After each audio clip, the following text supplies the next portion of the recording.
যত দূর চোখ যায় শুধু আনারস আর আনারস।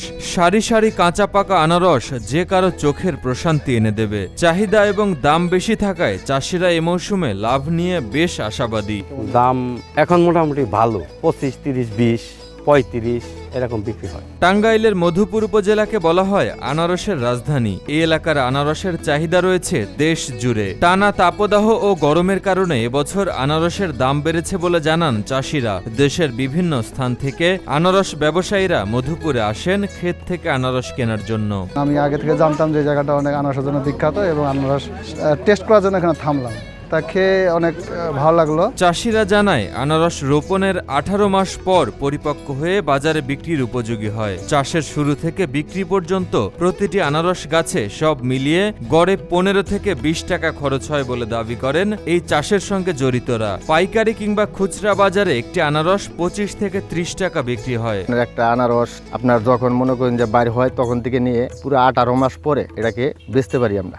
আশা করতেছি আল্লাহ যদি তৌফিক দান করে ভালো দামে আর কি বেচার চিন্তা ভাবনা আছে। করেন যে আসলে ওই একটা করে গাছের ভিতরে মনে করেন যে পর্যাপ্ত উন্নয়ন খরচ হয়ে যায়, মানে যে সার গোবর মনে করেন যে দেওয়া হয় এটা মনে করেন যে একটা করে গাছে পড়ায় 15 থেকে 20 টাকা মনে করেন যে পড়ে যায় একটা গাছে। মধুপুরের আনারস মূলত গারো বাজার ও জলছত্র পাইকারি বাজার থেকে সারা দেশে সরবরাহ করা হয়। বিভিন্ন এলাকার চাষিরা এই দুই বাজারেই পাইকারি দরে আনারস বিক্রি করেন। দেশের বিভিন্ন প্রান্ত থেকে ক্রেতারা আসেন মধুপুরের সুমিষ্ট আনারস কিনতে। প্রতিদিন এসব হাটে কোটি টাকার কেনাবেচা হয় বলে জানান ব্যবসায়ীরা। আকার ভেদে 20 থেকে 60 টাকা পর্যন্ত আনারস বিক্রি হয়। এই ছোট্ট হলো 10 টাকা, এটা হলো 30 টাকা, এটা 20 টাকা, এটা হলো 50 টাকা, ওই 200-300-র মতো বিক্রি। এই যে এইটা আমাদের কাছে দাম চাচ্ছে আপনার 45 টাকা পিস দাম চাচ্ছে, আমরা দাম বলেছি তারে 15 টাকা পিস। এটা সর্বোচ্চ মনে করেন যে 20 টাকা 18 টাকা বেচা যাইব,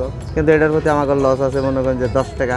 মধুপুরের আনারস দেখতে যেমন সুন্দর, খেতেও মিষ্টি। প্রধান সড়কের পাশে বসে আনারসের দোকান। ক্রেতারা সহজেই অল্প দামে কিনতে পারেন পছন্দের আনারস। আমি ঢাকার থেকে মধুপুর আসছি শুধু আনারস খাওয়ার জন্য, এবং আনারসগুলো দেখতেও যেমনি সুন্দর সুমিষ্ট, এবং এটা লবণ দিয়ে খেলে আরও টেস্ট লাগে। তা আমার কাছে ভালো লেগেছে এবং দামটাও রিজনেবল।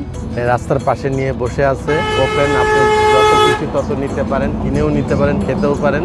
আনারস চাষিরা জানায় বর্তমানে কেমিক্যাল ছাড়া আনারস পাকানো সম্ভব না। কিছু কিছু ক্ষেত্রে আনারসের আকার বড় করতে ব্যবহার করা হচ্ছে কেমিক্যাল। এতে আনারসের প্রকৃত স্বাদ নষ্ট হয়ে যায় বলে জানায় চাষিরা। এটা কিন্তু পাকানো হয়েছে আমাদের ওষুধ দিয়ে পাকানো হয়েছে। ওষুধ না দিলে আনারসটা এখন পর্যন্ত পাকতো না, এইভাবে থাকতো 4 থেকে 5 দিন পাইকা যাবো। গত বছর মধুপুর এবং ঘাটাইলে 7,660 হেক্টর জমিতে আনারস আবাদ করা হয়। এতে উৎপাদন হয় 2,82,843 মেট্রিক টন আনারস। প্রায় 5,000 কৃষক জড়িত রয়েছেন আনারস চাষে। বর্তমানে চাষিদের মধ্যে আনারসের গ্রোথ হরমোন ব্যবহারের প্রবণতা বেশি দেখা দিয়েছে। মাত্রাতিরিক্ত হরমোন ব্যবহারের ফলে মানুষের স্বাস্থ্যের ঝুঁকি বাড়ছে। কৃষকদের মাত্রাতিরিক্ত হরমোন ব্যবহার না করার পরামর্শ দিয়েছেন টাঙ্গাইল কৃষি সম্প্রসারণ অধিদপ্তরের উপপরিচালক কবির হোসেন। বিগত অর্থ বছরে আমাদের টাঙ্গাইল জেলায় প্রায় 7,660 হেক্টর জমিতে বিভিন্ন জাতের আনারস